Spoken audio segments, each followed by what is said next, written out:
हर बाबा के 31 तारीख के महावाक्य हैं। मीठे बच्चे ज्ञान मार्ग में तुम्हारे ख्यालात बहुत शुद्ध होने चाहिए।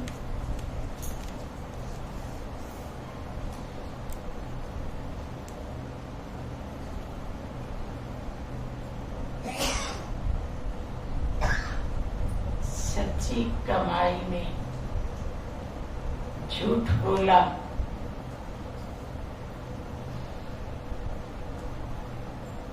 कुछ उल्टा किया,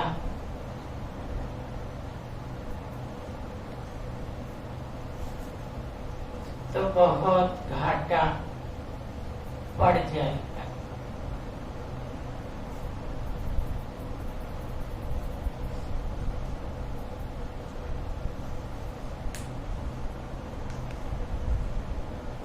फैशन है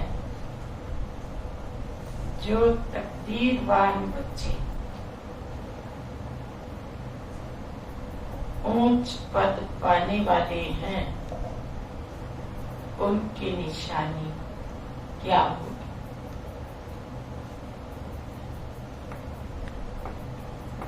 जो तकदीरवान बच्चे ऊंच पद पाने वाले हैं, उनकी निशानी क्या होगी?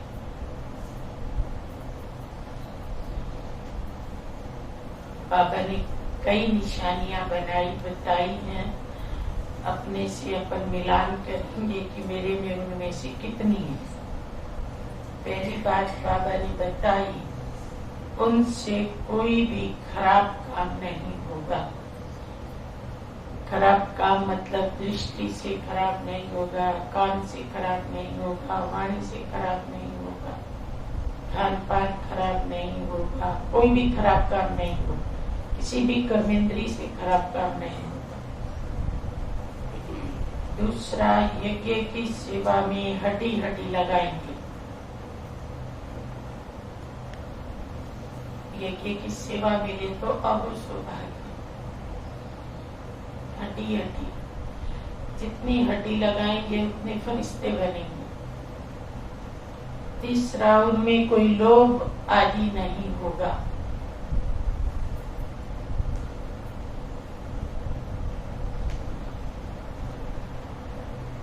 वे बहुत सुखदायी होंगे।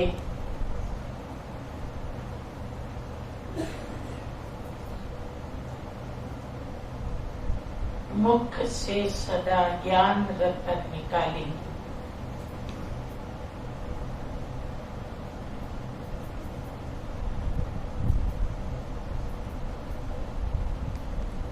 बहुत मीठे होंगे।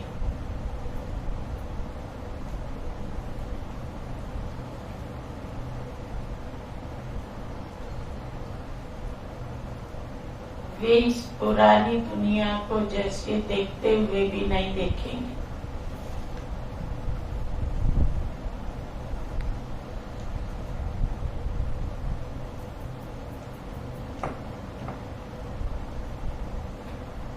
उनके अंदर ये ख्याल नहीं आएगा जो तकदीर में होगा देखा जाएगा।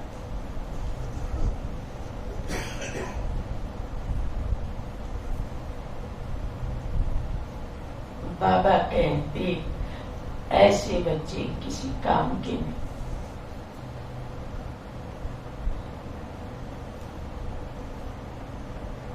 तुम्हें तो बहुत अच्छा पुरुषार्थ करना है।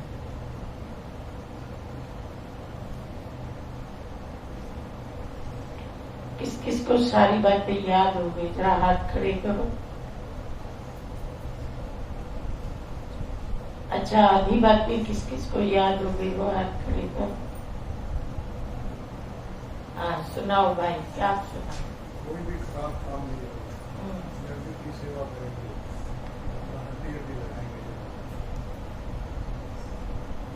कोई लालच नहीं होगा, बहुत मीठे होंगे, सुखदायी होंगे, देखते हुए भी इस दुनिया को नहीं देखेंगे। वो ये नहीं कहेंगे कि जो होगा देखा जाएगा, ऐसे बच्चे किसी काम के नहीं। गीता हमारे तीर्थ न्यारे हैं, हम धरती के तारे। जैसे अंधकार में तारे चमकते हैं तो कितने सुंदर लगते हैं, तो इस अंधकार भरी दुनिया में हम तारे ही हैं, बाबा के बच्चे। एक महीने पहले लगभग एक अव्यक्त मुरली आई थी जिसमें बाबा ने कहा था तुम सब हीरे की मोतियां, यानी कि कोड़ियों के संसार में हम सब हीरे। ओम शांति। ये भक्ति मार्ग के गीत तुम जानते हो, हमारी महिमा हो रही है। भक्ति मार्ग में महिमा गाई जाती है और प्रार्थना की जाती है, और ज्ञान मार्ग में ये प्रार्थना और भक्ति नहीं की जाती है। ज्ञान माना पढ़ाई, जैसे स्कूल में पढ़ते हैं, पढ़ाई में एम ऑब्जेक्ट रहती है। हम पढ़ करके फलाना पद पाएंगे। बच्चे को रहता है ना मेरे को वकील बनना है, तो वकील को देखेगा तो कहेगा एक दिन मैं भी ऐसा बनूंगा। तो हम क्या बनने वाले, देवता बनने वाले। तो देवताओं की तस्वीर देखते हैं तो हमको भी तो नशा चढ़ना चाहिए ना कि एक दिन हम ऐसे देवता बनेंगे। जैसे बाबा अंबाजी का मंदिर है ना, तो बाबा कहते थे ये मम्मा की यादगार है, ये मम्मा बैठी आबू रोड से लगभग 20 किलोमीटर दूर। और बाबा भी ज्ञान में आने के बाद कोई मंदिर में जाते थे स्पेशल, ये मेरा मंदिर, ये नारायण हूं मैं, कल मैं नारायण बनने वाला हूं। तो नशा रहता था बाबा। तो अब देखो नवरात्रि आने वाली, कब से शुरू हो रहे हैं, कल से परसों से शुरू हो रहे हैं। हाँ, तो मैं वो दुर्गा हूँ, नशा चढ़ना चाहिए। मम्मा कहती थी नवरात्रों में मुझे नींद नहीं आती है, क्योंकि भगत माँ माँ कह के पुकारते हैं ना। तो मम्मा तो कोमल दिल थी, तो मम्मा को आता था मुझे पुकार रहे, इसलिए तो बहुत जल्दी संपूर्ण बन गए। तो हमको भी आना चाहिए, ये भगत हमको पुकार रहे हैं, दर्शन दो, बल दो, शक्ति दो, मनोकामना पूर्ण करो। तो प्रैक्टिकल में हम स्टूडेंट, हमारा एम ऑब्जेक्ट सामने है। कोई सीखते हैं ऐसे ठगी करेंगे, ऐसे पैसे कमाएंगे, बहुत पैसे के लिए ठगी करते हैं, इसको भ्रष्टाचार कहते हैं। और ठगी करने की पढ़ाई पढ़ते हैं, हम देवता बनने की पढ़ाई करते हैं। लूट मार भी करते हैं, गवर्नमेंट की चोरी करते हैं, धन कमाकर अपने को सुखी रखने के लिए और बाल बच्चों को सुखी रखने के लिए। गवर्नमेंट में जाएंगे तो वहां से पेन उठा लाएंगे, ऑफिस से स्टेशनरी उठा लाएंगे, मेरा बच्चा पढ़ेगा। गवर्नमेंट के बगीचे में जाएंगे, वहां से फल तोड़ ले आएंगे, एक गुलाब का गमला उठा के ले आएंगे, मेरे घर में रखूंगा। तो वो चोरी करते हैं, ठगी करते हैं। कहीं का रोड़ा भानुमति ने कुनबा जोड़ा, उस जोड़ते फिर कहते हैं मैंने चूटी चूटी जोड़ के घर बनाया, बहुत मेहनत से बनाया। अरे चोरी कर करके बनाया है कि चूटी जोड़ जोड़ के बनाया? पढ़ा करके शादी आदि कराने के लिए, यहाँ तो तुमको पैसे कमाने की बात ही नहीं। ये है पवित्र पढ़ाई। भले ग्रस्त व्यवहार में रहते हो, सिर्फ पढ़ना है। कई कहते हैं हमें तनख्वाह कम मिलती है, इसलिए ठगी करनी पड़ती है। क्या करें? लेकिन ज्ञान मार्ग में ऐसे ख्यालात नहीं होने चाहिए, नहीं तो दुर्गति हो पड़ती। बेशक किसी की तनख्वाह कितनी भी कम हो, वो बाबा का बच्चा बन जाता है ना, तो थोड़ी भी बरकत होनी चालू हो जाती। आबू में एक ड्राइवर था, मनोहर दादी का ड्राइवर तो कमलेश भाई था, पर दादी कोई टूर पे जाती थी तो उसको साथ ले लेती थी, गाड़ी 2-3 लेती थी। एक बार मैं मनोहर दादी के साथ टूर पे आई थी पंजाब में, और इधर बहुत सेंट्रल। तो दादी कमलेश की गाड़ी में आगे होती थी, हम पिछली गाड़ी में, उस ड्राइवर की गाड़ी में पीछे होती थी, 2-3 बहन। तो मैंने उसको पूछा, भैया तेरे को कितनी तनख्वाह मिलती है? देखो ये बात है 2005 की। उसने कहा मेरे को 5,000 रुपया महीना तनख्वाह मिलती। 5,000। मैंने कहा 5,000 में खर्चा चल जाता है? उसने कहा ये के ने मुझे कमरा दे रखा है, एक कमरा है, मैं, मेरी बीबी और मेरे 1 या 2 बच्चे, तो मुझे सिर्फ बच्चों की फीस चाहिए और मेरा कोई ज्यादा खर्चा नहीं है। बहुत खाना तो मैं यज्ञ में खा लेता हूँ, और कई बार तो मुझे यज्ञ से राशन, कुछ ना कुछ ब्रह्मा भोजन, कुछ ना कुछ मिलता ही रहता है। ले दे के कमरे का कोई बिजली पानी भी नहीं है, क्योंकि यज्ञ का ही कमरा है। तो मैं बहन जी बहुत संतुष्ट हूँ। क्यों संतुष्ट हूँ? कि मेरे बच्चों को अच्छा संग, मुझे अच्छा संग है, मेरी बीबी को अच्छा संग है। बाहर कोई मुझे 25,000 भी देना तो मैं नहीं जाऊंगा, क्योंकि वहां पे संग कुसंग, मेरे बच्चे बिगड़ जाएंगे, मेरे को भी कुसंग लग जाएगी, और मैं अंदर से। तो देखो 5,000 में कितना संतुष्ट है। हम अपने वर्कर्स को कोई ज्यादा पैसा नहीं देते, संस्था बहुत कम देती है। अब करके ड्राइवर की तनख्वाह बढ़ गई होगी 5,000, 2005 से 22 आ गई, तो बहुत ज्यादा नहीं देते हैं, वही 10-12 इतना ही देते। कुछ नहीं। हमारी जो मशीनों में काम करने वाले, मैं 2000 में गई तो वो छोटे छोटे लड़के थे, कुमार, नेपाल के हैं 3-4। मैं गई उससे पहले, प्रेस तो वहां 92 में आ गई थी, 92 से वो लोग काम कर रहे हैं, और अभी 2022 आ, अभी आप देखो 30 साल हो गए। उनकी तीसरी पीढ़ी आ गई, उनके बच्चे और बच्चों के भी बच्चे हो गए, और वो जाते नहीं, कहते यही जिएंगे, यही मरेंगे, छोड़ के नहीं जाए। बाहर कोई हमें 50,000 भी देगा ना, हम नहीं जाए, क्योंकि जो हमें यहाँ प्यार मिलता है, जो हमको यहाँ सेफ्टी है, जो हमको यहाँ पे संग है, हम नहीं छोड़ के जाएंगे। तो भाई बहनों को भाई बहनों की तरह रखते, आत्म जी उनको छोटे भाई की तरह मानते। किसी के घर में कोई बीमार होगा तो दौड़े जाए, किसको क्या हो गया, कितनी भी बड़ी गलती कर दे हो। कई बार तो ऐसा होता है कि जब छपाई करते हैं ना, तो गलत कागज छाप देते हैं, अनपढ़ भी, गलत प्लेट लग जाती है, और समझो 1 लाख कागज गलत छप गए। आत्म जी कहेंगे,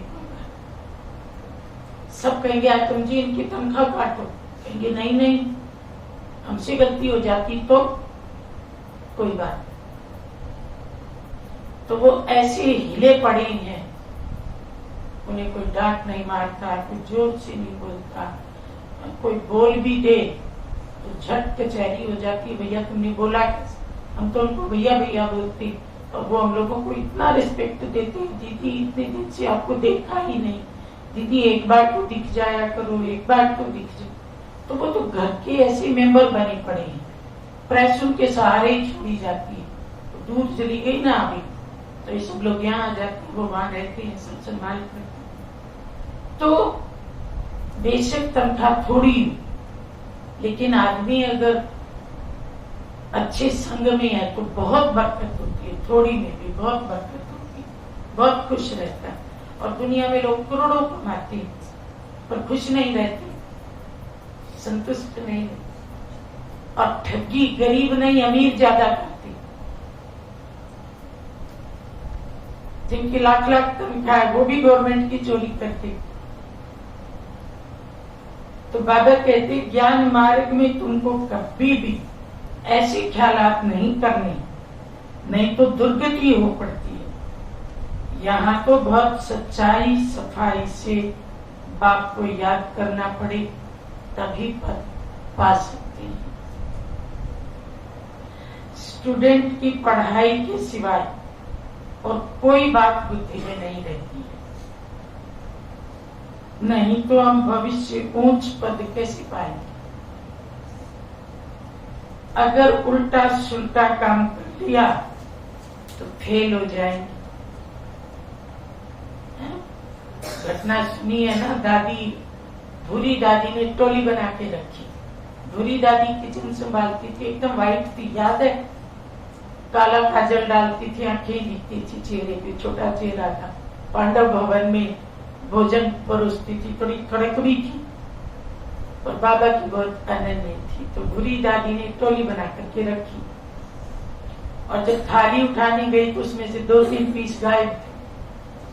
बाबा के पास गई, बाबा थाली में से टोली के पीस गायब। कितने पीस गायब है? बाबा 2-3 पीस गायब। तो बाबा ने संदेशी को भेजा, जा ऊपर बाबा से पूछ के टोली थाली में से किसने उठाई। तब तो छोटा परिवार था, तो बाबा ने वो आत्मा दिखा दी जो टोली थाली में से उठा रही। तो बाबा ने उसको बुलाया, बाबा ने समझाया, बच्चे तेरे को चाहिए था तो मांग के ले देता, फिर चोरी क्यों की? तो लख का चोर सो लख का चोर, टोली की कीमत क्या है भाई? पर नाम तो चोर पड़ गया ना, चाहे तिनका चुराओ चाहे लाख चुराओ, नाम तो चोरी का है। तो बाबा कहते हैं ऐसी आदतें यहाँ नहीं होनी चाहिए। मन चलायमान हो जाता है, हाँ कितना अच्छे समोसे है, मैं एक उठा के खा लूं, अरे तो भोग लगा है कि नहीं लगा, पहले पूछ तो लो। और ये किसके लिए रखा है? घर में मेहमान आने वाला। पहले देखो कैसा होता था। हमारी एक प्रभा बहन है, चक्रधारी बहन के सेंटर पे, भी तो पीतमपुरा का सेंटर संभालती है। और तब जगदीश भाई थे तो ये सारे शक्ति नगर में रहते थे। तो यज्ञ का सिस्टम क्या था? हमने तो चंडीगढ़ में भी देखा, अगर फल आ जाता है तो खाना नहीं। समझो कोई 1 दर्जन केले ले आए, कोई नहीं खाएगा, उनको रख दो। क्यों रख दो? कोई मेहमान आएगा, कोई मिलने वाले आएगा तो केला बांटने के काम आएगा। अचानक कोई स्टूडेंट आए तो केला, भाई तुम तो रोटी खाते ही हो, तो फल नहीं खाए। फिर अगर कोई आया ही नहीं, यज्ञ का सिस्टम सुनो, और वो केले हो गए कि बस अब जाएंगे, तब वो बांटे जाते थे।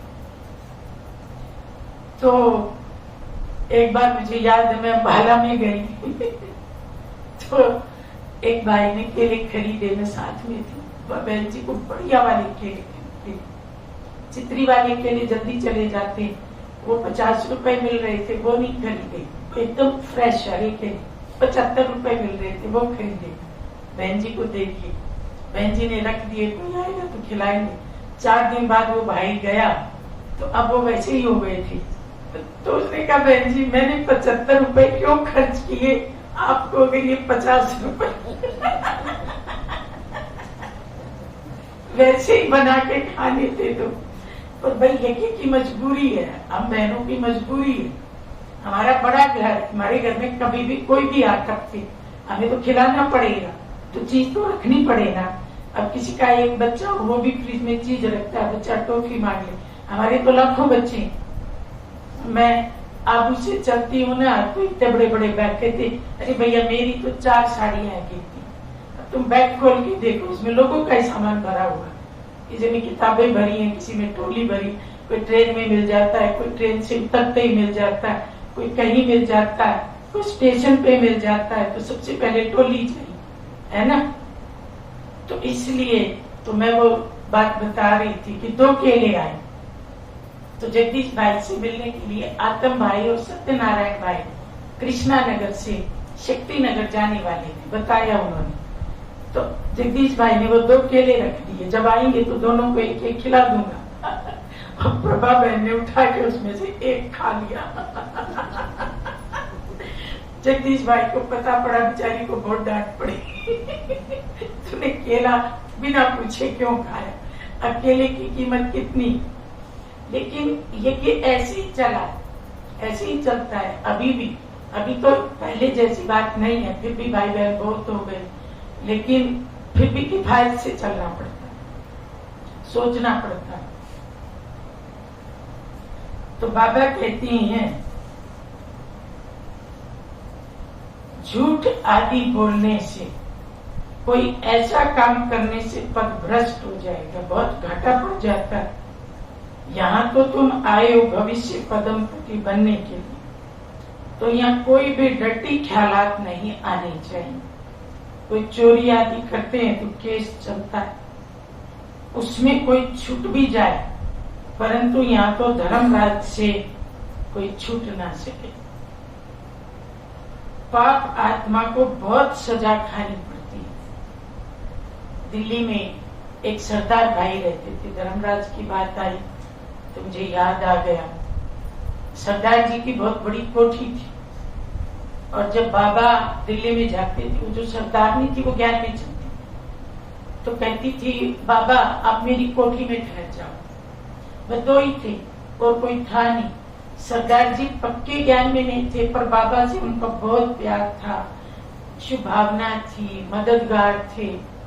तो बाबा को बड़ा घर चाहिए ना, क्योंकि सारा दिन बच्चे मिलने आएंगे। सेंटर तो उस जमाने में छोटे छोटे होते थे, तो बाबा उस कोठी में दिल्ली में ठहर जाते थे। तो एक रात को सरदार जी बाबा के पास आए, बाबा मुझे आपसे एक बात करनी है, आपको एक बात बतानी है, मुझे 2 मिनट का टाइम दे। बाबा ने कहा बोलो बच्ची, बोलो बच्ची।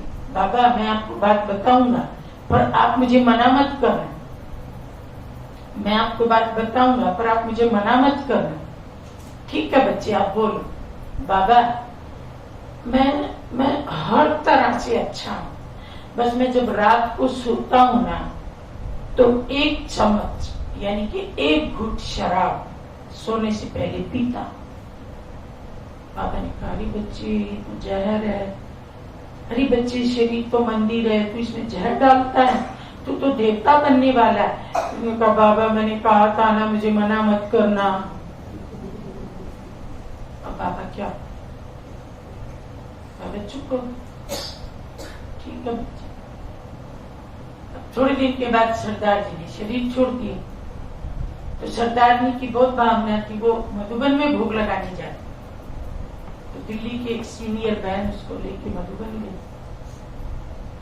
मधुबन गई, बाबा बैठे, मम्मा तो नहीं थी उस टाइम, बाकी बच्चे बैठे और भोग लगने चालू हुआ। संदेशी ऊपर गई, संदेशी ऊपर गई तो बाबा ने संदेशी को भोग स्वीकार नहीं किया, नीचे भेज दिया। बोला मेरा बच्चा देसी घी का भोजन खाता था, ये तू देसी घी में बना के ही नहीं लाई। तो संदेशी नीचे आई, भोली दादी ने दोबारा देसी घी में हलवा बनाया, देसी घी में पूरी बनाई, देसी घी में सब्जी बनाई, और दोबारा प्लेट तैयार हुई, और फिर ऊपर गई भोजन, और फिर बाबा ने उस बच्चे को भोजन किया। और उसके बाद वो बच्चा संदेशी के तन में आ, और संदेशी की आंखों से टप टप आंसू। तो बाबा तो साकार में थे ना, ऊपर तो अव्यक्त बाबा दिखे, और बाबा के आगे वो बहुत रोया। बाबा रुमाल से आंसू पोंछते जाए, कोई बच्चे जो हो गया सो हो गया। बाबा ने कहा था कि तू एक छोटी सी भूल के कारण विश्व की बादशाही गंवा दे, बच्चे तूने मेरी बात नहीं मानी, बाबा ने तुझे बहुत समझाया। तो बाबा ने प्यार तो पूरा दिया, प्यार का सागर है वो, किसी की गलती देख के अपना प्यार कम नहीं करता, लेकिन गलती करेंगे तो भाग्य तो कम होगा ही, तकदीर को लकीर तो लगेगी, फिर हमसे कितना भी रो ले, होना था वो हो गए। हाँ सच बताने से बाबा कहते हैं आधा माफ हो जाता है। सरदार जी ने सच बोला, सच बोला तो उसके कारण वो बाबा का बच्चा तो बना रहा, और उसके नाम का भोग भी लगा, और बाबा ने इतना प्यार भी दिया, लेकिन बादशाही तो खो दी, इसलिए वो रो रहा था। तो अगर हमने कोई छोटी सी भी भूल की, कई बार हम कहते हैं चेतना बहन को क्या पता, मैं चुपचाप कर रहे हैं, सुमन बहन को क्या पता, मैं चुपचाप कर रहे। अरे मेरे भाग्य को बनाने वाले ये थोड़े, भाग्य विधाता की तो लाख आंख से देख रहा है तुझे देखने वाला। मैं इनसे छिपा लूंगी और उससे छिपा के दिखाऊं, नहीं छिपा सकती। तो मेरा जीवन एकदम पारदर्शी, मुझे किसी से नहीं डरना, मुझे भगवान से डरना, पाप कर्मों से डरना। कोई मेरा क्या बिगाड़ेगा, मैं कितने भी पाप करती हूँ, मैं खुद का ही बिगाड़ रही हूं। तो ये मत सोचो कि मुझे कोई देखता नहीं है, मेरे बारे में कोई जानता नहीं है, किसी को क्या पता। संकल्प करने से पहले भी सोचो कि मुझे संकल्प करना है कि नहीं करना है। पाप आत्मा को बहुत सजा खानी पड़ती है। ऐसा कोई नहीं होगा जिसको सजा ना खानी पड़ती हो। माया गिराती रहती है, थप्पड़ मारती रहती है, अंदर गंदे ख्यालात चलते हैं।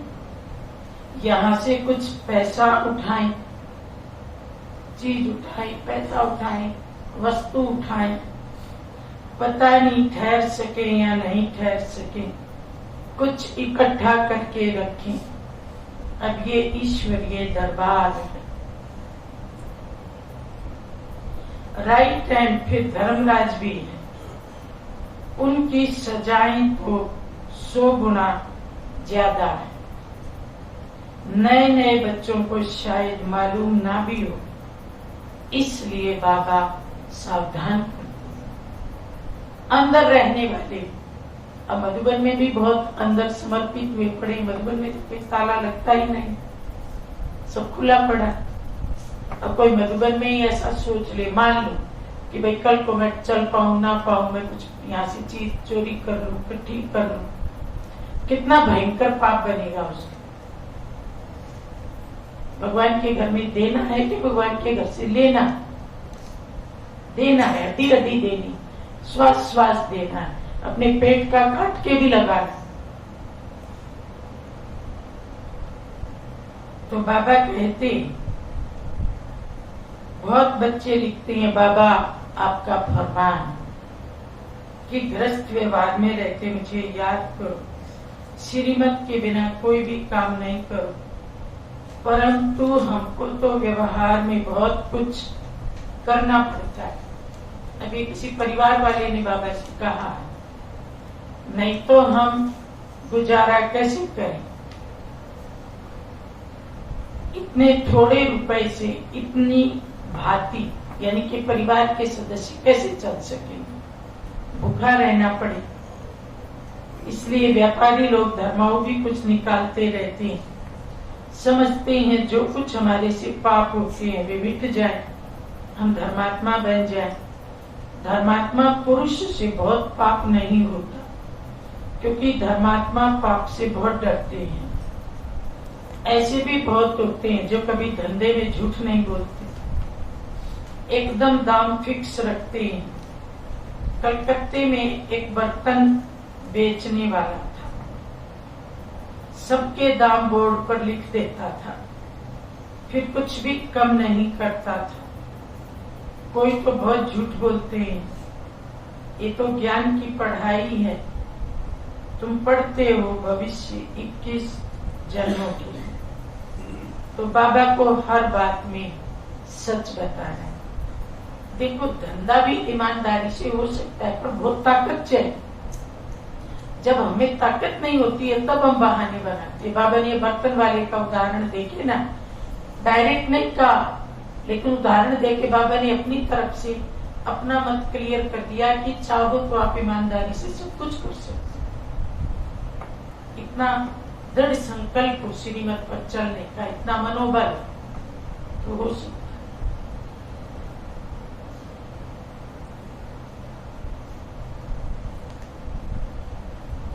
तुम पढ़ते हो भविष्य 21 जन्मों के, तो बाबा को हर बात में सच बताना है।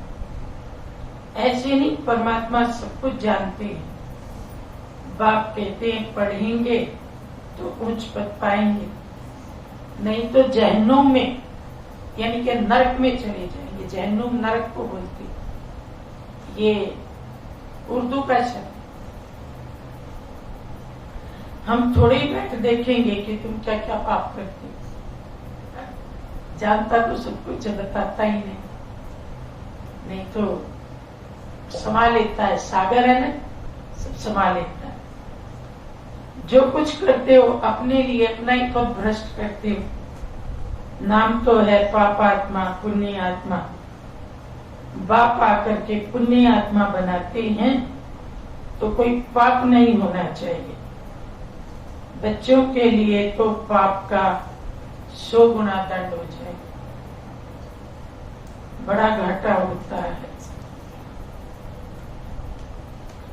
ऐसे ख्याल नहीं रखने चाहिए कि जो होगा सो देखा जाएगा, अब तो कर ले। ऐसे बच्चे कोई काम नहीं।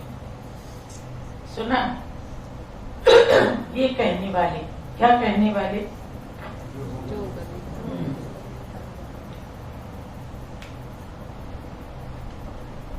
ऐसे बच्चे कोई काम के नहीं।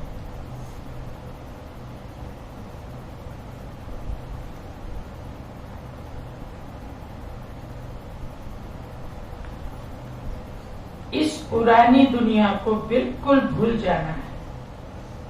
देखते हुए जैसे देखते नहीं। हम एक्टर हैं, अब नाटक पूरा होता है। 84 जन्म पूरे किए, अब हमको वापस जाना है। जितनी सर्विस करेंगे उतना ऊंचा पद पाएंगे। अभी प्रदर्शनी मेले की सर्विस निकली है। जो ऊंचा पद पाने के पुरुषार्थी होंगे उनको ख्याल चलता रहेगा कि जाकर के सुने सीखें कि कैसे भिन्न भिन्न रीति से समझाते हैं। वे चक्र लगाते रहेंगे, सुनते रहेंगे फलाना कैसे समझाते हैं। ऐसे सुनते सुनते बुद्धि का ताला खुल जाए। देखो हमारा भी बुद्धि का ताला कैसे खुला। जब शुरू में हम सेंटर पे गए तो हमारी चंडीगढ़ में उत्तरा बहन जी शिविर कराती थी, बड़ी बहन वही थी। प्रदर्शनी के बाद शिविर होता था पक्का। एक बार तो एक प्रदर्शनी से 1000 लोगों ने प्रदर्शनी देखी, 100 लोग शिविर का फार्म भरे। और उसके बाद जब शिविर वाली जगह पे गए तो वहां 10 ही लोग मिले। और फिर 10 में से केवल एक ही भाई बचा, साथ में दिन तक वो रिक्शा चलाता था, कहीं बाहर से आया हुआ। चंडीगढ़ में तो जगह जगह पे आ जाते। उस एक को मुरली सुनाने जाती थी बहन, रिक्शा वाले छोड़ा नहीं। लेकिन वो भाई इतना पक्का निकला, बाद में वो मधुबन में समर्पित हो गया, विज्ञान सरोवर में वो समर्पित। तो एक वारिस निकला पर छोड़ा नहीं। कभी ये नहीं कहा कि मैं एक को मुरली सुनाने के लिए जाऊं। ऐसे हमने परवानू में आश्रम खोला था चंडीगढ़ से। एक ही भाई मुरली सुनने आता था, उसको 3-4 महीने अकेले को मुरली सुनाई। अभी तो बाद में उसकी बहनी ज्ञान में चली, बाद में वहां सेंटर खड़ा हुआ। तो बहन जी हमको कहती थी उत्तरा बहन जी शिविर करा रही है, तुम लोग सुनो। तो हम कॉपी पेन लेके बैठते तो हम लिखते ऐसे। कोई आया तुम लोग सुनो, तो पढ़ते सुनते बुद्धि का ताला खुल गया। तो बुद्धि का ताला कैसे खुलता है? बाबा ने कहा सुनते रहेंगे फलाना कैसे समझाते हैं, ऐसे सुनते सुनते बुद्धि का ताला खुल जाएगा। बहुत लिखते हैं प्रदर्शनी से हमारी बुद्धि का ताला खुल गया। बाबा ने बहुत मदद दी है। बाबा ऐसे बहुत मदद देते हैं, परंतु किनको पता नहीं पड़ता। समझते हैं हमने बहुत अच्छा समझाया। कोई सच्चे बच्चे समझते हैं कि सारी मदद बाबा की है और दर्शनी की सर्विस से बहुत उन्नति हो सकती है। तुम ज्ञान सागर के बच्चे हो। बाबा की याद में रहने से बड़ा बल मिलता है। योग बल से तुम विश्व की बादशाही लेते हो। बस सिर्फ यही याद रहे कि हमको बाबा से वर्षा लेना है और श्रीमत पर चलना है। बस श्रीमत पर चलने में ही कमाई है। बाकी इस दुनिया में तो कोई काम की चीज नहीं। ऊपर बोला ना, दुनिया को देखते हुए बेमानी, तो काम की चीज है ही नहीं। ये दुनिया कैसी है, जैसे वो मंडी के फल सड़ जाते हैं तो एक तरफ डाल देती है और फले सड़े हुए फल का आप क्या करो। तो ये ऐसी सड़ी हुई दुनिया, कुछ भी कर लो, सड़ा हुआ फल तो और ही ज्यादा सड़ेगा, ठीक हो नहीं सकता। तो ये और ज्यादा सड़ी, ठीक हो नहीं सकता। तो बाबा कहते दुनिया में कोई काम की चीज नहीं है, सब खत्म होना है। तुम ज्ञान सितारे हो, इस भारत को स्वर्ग बना रहे हो और स्वर्गवासी बनने के लायक तो तुमको यहाँ ही बनना है। यज्ञ के पिछाड़ी तो हड्डी हड्डी चूर कर देनी चाहिए, उनको फिर कोई और लोभ नहीं रहेगा। जिनकी तकदीर में नहीं, उनसे फिर खराब काम होते रहेंगे। यहाँ तो तुमको सुखदाई बनना है। बाप कहते हैं मैं सुखदाई बनाने आया हूँ, तुम भी सुखदाई बनो। उनके मुख से सदा ज्ञान रतन निकलेंगे, शैतानी की कोई बात नहीं निकलेगी। झूठ बोलने से तो कुछ ना बोलना अच्छा है। बहुत मीठा बनना, माँ बाप का शो करना है। बाबा के लिए लिखा है सतगुरु का निंदक ठोर न पाए। ये सतगुरु है, इसकी अगर निंदा कराई तो तीनों लोगों में ठोर नहीं मिलेगी। कहते घोड़े का गिरा संभल सकता है, नजरों का गिरा संभल नहीं सकता। जरा भी कड़वापन अवगुण आदि नहीं होना चाहिए। बहुत है जिनको थोड़ी चीज नहीं मिलती तो एकदम बिगड़ पड़ती। हमारी धारणा क्या होनी चाहिए, अच्छा भगवान मुझे नहीं मिली, मेरा जमा हो गया। अच्छा मुझे घटिया चीज मिली, मुझे बढ़िया नहीं चाहिए, मेरा जमा हो गया। क्योंकि मुझे संगम पे ना बढ़िया खाना चाहिए, ना मुझे बढ़िया पहनना चाहिए, मेरा जमा होना चाहिए। तो फीलिंग आएगी भगवान को बढ़िया चीज दूसरे को दिलवा देना, मुझे घटिया वाली दिलवा, मुझे बढ़िया नहीं चाहिए। फीलिंग आएगी, इच्छाएं हैं, हमको चाहिए।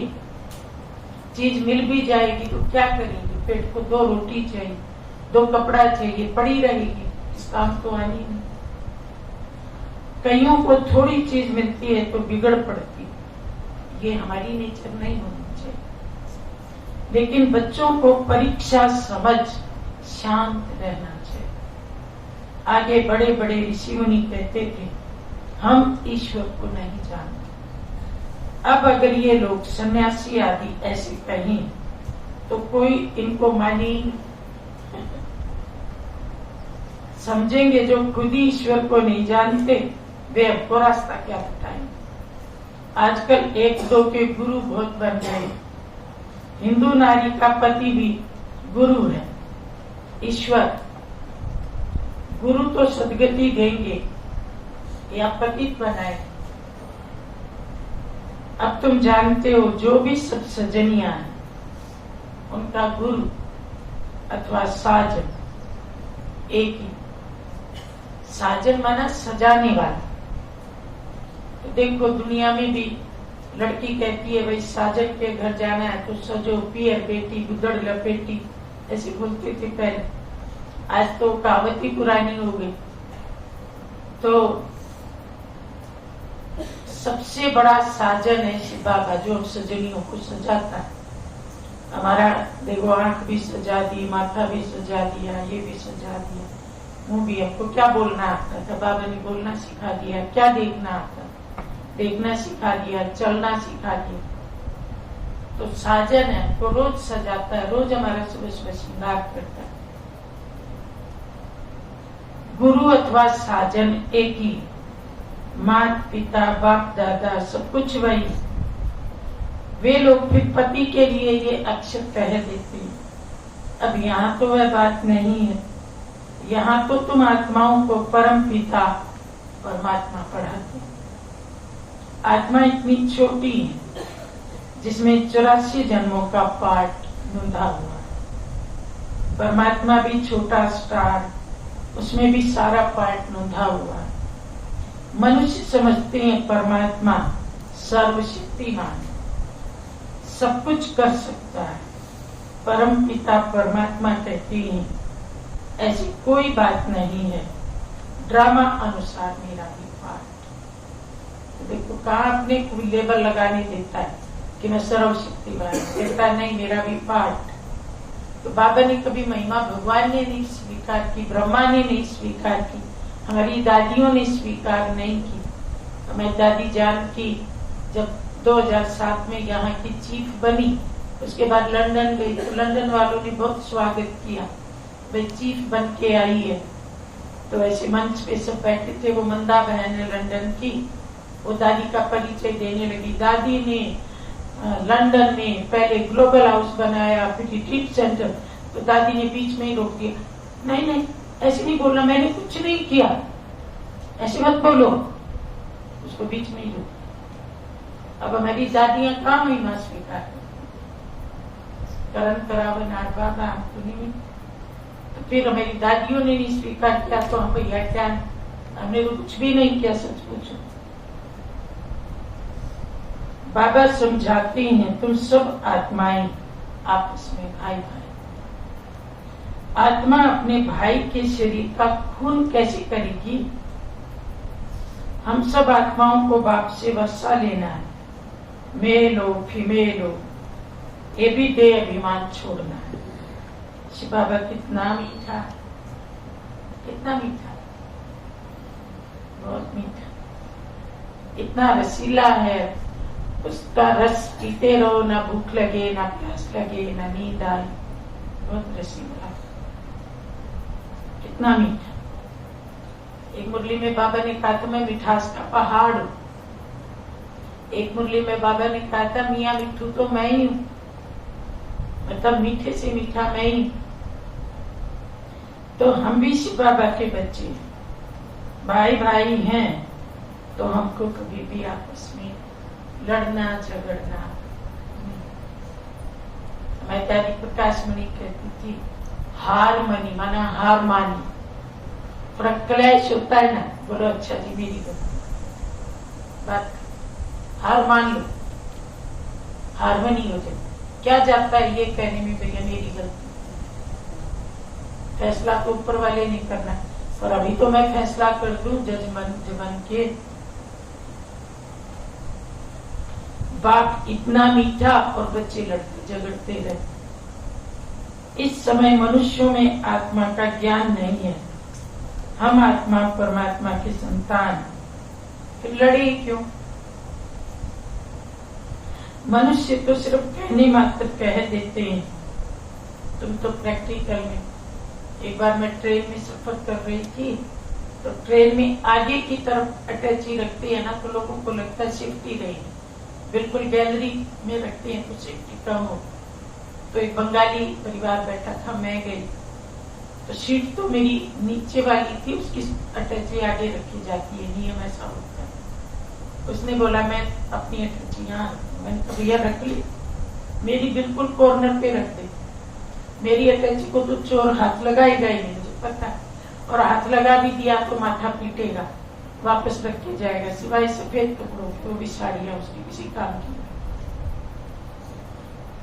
तो हम बैठ गए, फिर मैंने प्रदर्शनी निकाली, उसको ज्ञान सुनाना शुरू किया। बच्चे भी थे, पूरी फैमिली। तो वो जी झूम गई और बाजू वाले भी आ गए। इतना बढ़िया हमारा कार्यक्रम चला। इतनी देर में ट्रेन रुकी और बाजू में कोई चढ़ा। पहले एक बूढ़ा बैठा था, एक और बूढ़ा चढ़ गया और उसी अटैची रखने पे उनका झगड़ा हो गया। उसने बोला अंदर मैं रखूंगा, दूसरे ने बोला नहीं तू हटा मैं रखूंगा। तो जब शोर मचा तो थोड़ा व्यवधान हुआ। मैंने कहा भाई देखना ही क्या कर। बोला बहन जी वही अटैची वाला झगड़ा। मैंने कहा देखो यहाँ पे हम सत्संग कर रहे हैं और वहां देखो अटल जी के नाम पे वो महाभारत कर रहे हैं। तो बाबा कहते हैं मैं इतना मीठा हूं, तुम भी मीठे बनो। कुछ नहीं होता, थोड़ा झुकने में, थोड़ा नम्र बनने में। वो दूसरा भी तो हमारा ही भाई है। अब भैया तू सुरक्षित पहले, मैं बाद में, देखो वो भी झुक जाए। तो बाबा कहते हम परमात्मा की संतान है, हम लड़ेंगे। मनुष्य तो सिर्फ कहने मात्र कह देते हैं, तुम तो प्रैक्टिकल में। बाप कहते हैं देह अभिमान को छोड़, हम आत्मा है, अब वापस जाना है, यही तात लगी रहे। पूरा पुरुषार्थ करना चाहिए, बाप जैसा मीठा और लवली जरूर बनना। तब बाप कहेंगे सपूत बच्चा कितना लवली हो गया, बाप कितना निरंकारी। कहते मैं तुम्हारा बाप, टीचर, गुरु, सब कुछ। आधा कल्प से तुम मुझे याद करते आए हो कि बाबा आओ। ये मेरा भी ड्रामा है पार्ट। पहले ये घड़ी आदि नहीं थी, रेती पर टाइम देखते थे। ये साइंस से जो कुछ बन रहा है कि तुम्हारे लिए, ये साइंस वाले कोई ज्ञान नहीं लेंगे। उनको आना है प्रजा में, महल आदि बनाने वाली तो प्रजा ही होती है ना, राजा रानी तो ऑर्डर देने वाले होते हैं।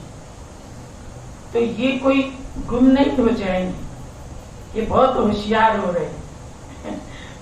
बाकी चंद्रमा आदि पर जाना ये सब अति की निशानी।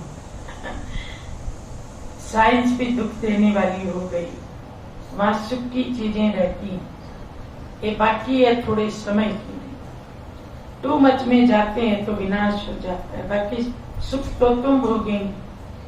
मम्मा बाबा कहते हो तो फॉलो करना चाहिए, तुम्हारे मुख से सदा रतन निकलने चाहिए। कहते पत्थरों ने गीत गाया, एक 2-4 दिन पहले भी आया था। तुम पत्थर बुद्धि थे, बाबा ने आपके तुमको पत्थर बुद्धि से पारस बुद्धि बनाया। अब तुम गीता का गीत गा रहे हो, बाकी वे पत्थर गीत नहीं गाएंगे। गीता को ही गीत कहा जाता है, भगवान के मुख का गीत। तुम अभी परम पिता परमात्मा की बायोग्राफी को जानते हो, वो लोग तो कुछ भी अर्थ नहीं समझते, रत्नों के बदले पत्थर ही मारते। अब तुम्हारी बुद्धि में रत्न नंबर 1, कोई के मुख से तो हीरे मोती निकलते, इसलिए तुम्हारा नाम पड़ा नीलम परी, सब्ज परी। तुम पत्थरों से रत्न अथवा पारस बन गए। अब तुम्हारा काम है जो भी आए उनको समझा। तो तुम्हारा परम पिता परमात्मा के साथ क्या संबंध?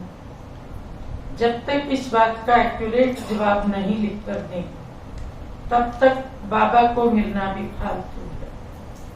पहले बाप को जाने, तब समझें कि बीके किसकी पुत्रियां हैं।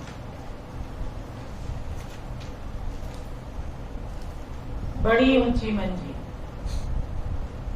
21 जन्मों की बादशाह, गरीब से गरीब भी ले सकता। विश्व का मालिक बनना कोई कम बात है क्या? सिर्फ श्रीमत पर चलना। भगवान खुद कुर्बान जाते हैं बच्चों, 21 जन्मों की कुर्बानी करते हैं। कहते हैं विश्व के मालिक भाव, वरदान दे दिया भगवान।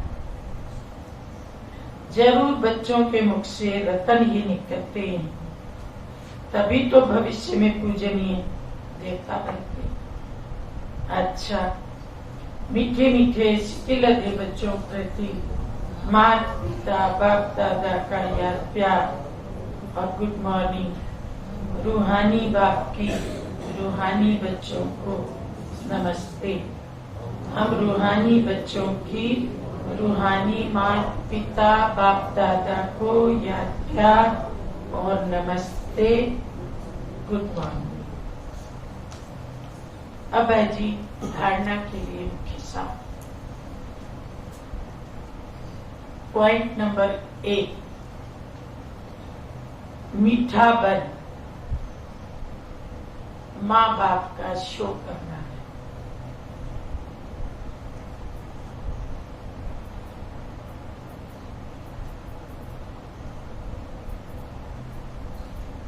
कड़वापन जरा भी है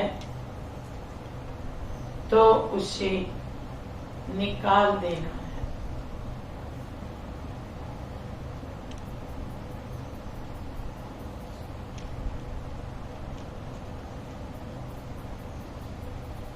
रूहानी बाप की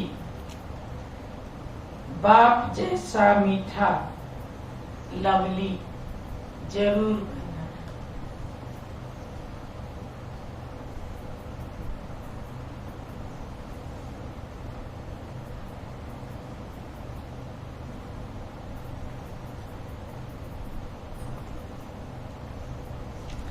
पॉइंट नंबर 2, कोई भी काम श्रीमत के बिना नहीं करना है।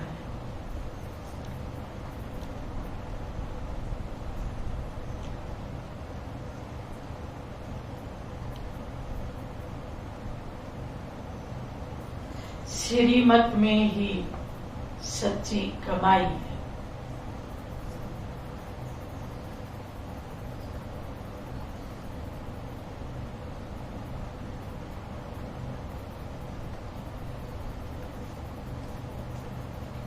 और अब वरदानी बाबा का वरदान है,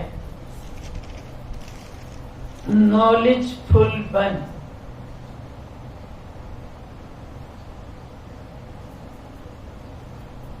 हर कर्म के परिणाम को जान,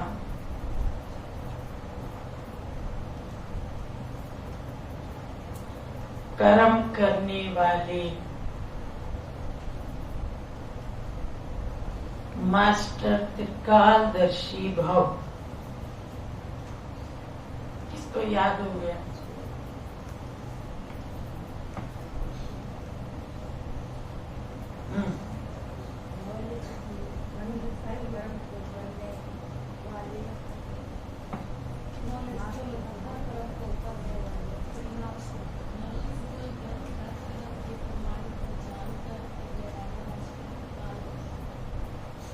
दोबारा नॉलेजफुल बन हर कर्म के परिणाम को जान, कर्म करने वाले मास्टर त्रिकालदर्शी भव। अब सुनाओ।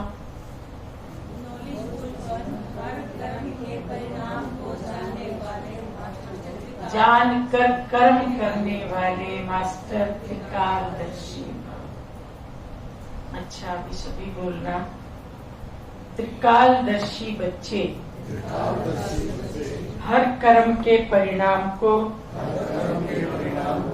जान करके कर्म करते हैं। वे कभी भी ऐसे नहीं कहते कि होना तो नहीं चाहिए था लेकिन हो गया, बोलना तो नहीं चाहिए था लेकिन बोल लिया। इससे सिद्ध है कि कर्म के परिणाम को ना जान भोलेपन में कर्म कर लेते हैं। भोला बनना अच्छा है लेकिन दिल के भोले बनो। बातों में और कर्म में भोले मत बनो। उसमें त्रिकालदर्शी बनकर हर बात को सुनो और बोलो, तब कहेंगे सेंट अर्थात महान आत्मा। और अब स्लोगन है, एक दो को कॉपी करने के बजाय एक दो को कॉपी करने के बजाय बाप को कॉपी करो तो श्रेष्ठ आत्मा बन जाएंगे। एक दो को कॉपी करने के बजाय बाप को कॉपी करो तो श्रेष्ठ आत्मा बन जाए।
ओम शांति। आज सतगुरुवार के भोग में हम सबका भाग्य है आदरणीय दीदी जी हमारे साथ हैं, वरना हर गुरुवार को बाबा के घर भोग तो लगता ही है। और आज इनके बहाने में नए नए चेहरे बहुत देख रहे हैं, जो आज यहाँ बैठे हैं अभी सुबह सुबह। ऐसे दिन की क्लास में तो आ ही जाते हैं, लेकिन आज अमृत वेले देखो कल से ज्यादा थे। तो ये अमृत धारा अगर रोज बहनी शुरू हो जाए तो कितना अच्छा लगे। अभी संकल्प ये आ रहा था कि दीदी ने याद दिला दिया, अभी ये नवरात्र शुरू है परसों से, तो हमारी देवियां क्यों सो जाएं? जब भगत इनके जागेंगे तो देवियां भी जागनी चाहिए ना। तो अभी हमको पूरे नवरात्रे योग करना, ये संकल्प आ रहा है। तो क्या टाइम सवेरे का रखेंगे? क्लास से पहले का या अमृत वेले का ही? हाँ, अमृत वेले का। कौन कौन कर सकते पूरे नवरात्रे अमृत वेला? सारे आ जाओगे? दीदी देखना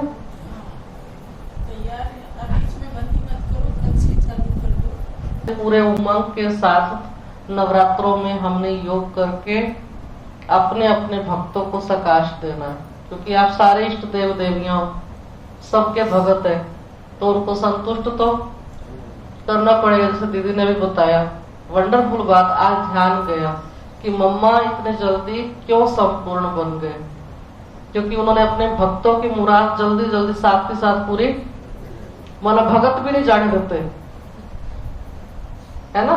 अगर हमारे भगत कुछ रह गए होंगे तो भी हम जा नहीं पाएंगे, कोई ना कोई कारण बना रहेगा, शरीर में रहना पड़ेगा। इसलिए हमको वो काम भी अभी से जल्दी जिम्मेवारी लेनी पड़ेगी। ये नहीं कह सकते हाँ हमारे थोड़ी भगत होंगे। बाबा कहता है मेरा लास्ट मणका होगा ना 9 लाखवां 33 करोड़वां, उसकी भी भगत है। तो इसलिए भगत तो सबके हैं, और अपने अपने भक्तों को संतुष्टि के लिए तपस्या तो करनी है। तो इसे अभी अब 2 दिन के लिए जो आदरणीय दीदी ने जो इतना हमको सुंदर समय दिया, सुंदर भाग्य हमारा बनवाया, तो फिर से दीदी का भी शुक्रिया, और इनसे भी ज्यादा तो मैं आपका करूंगी। अगर आप लोग भाग के नहीं हो ना, हम मैंने कुछ नहीं कर सकते, है ना। आप सब भी अपना देखो रूटीन में दिन में अपना सारा कारोबार भी चला रहे हो, घर को भी संभाल रहे हो, दुकानें भी संभाल रहे हो, फिर भी 2 दिन से बाबा के घर में आप लोगों ने पूरा हर प्रकार से तन मन धन समय श्वास से साथ दिया है। तो इसके लिए आप सबका भी बहुत बहुत दिल से शुक्रिया है।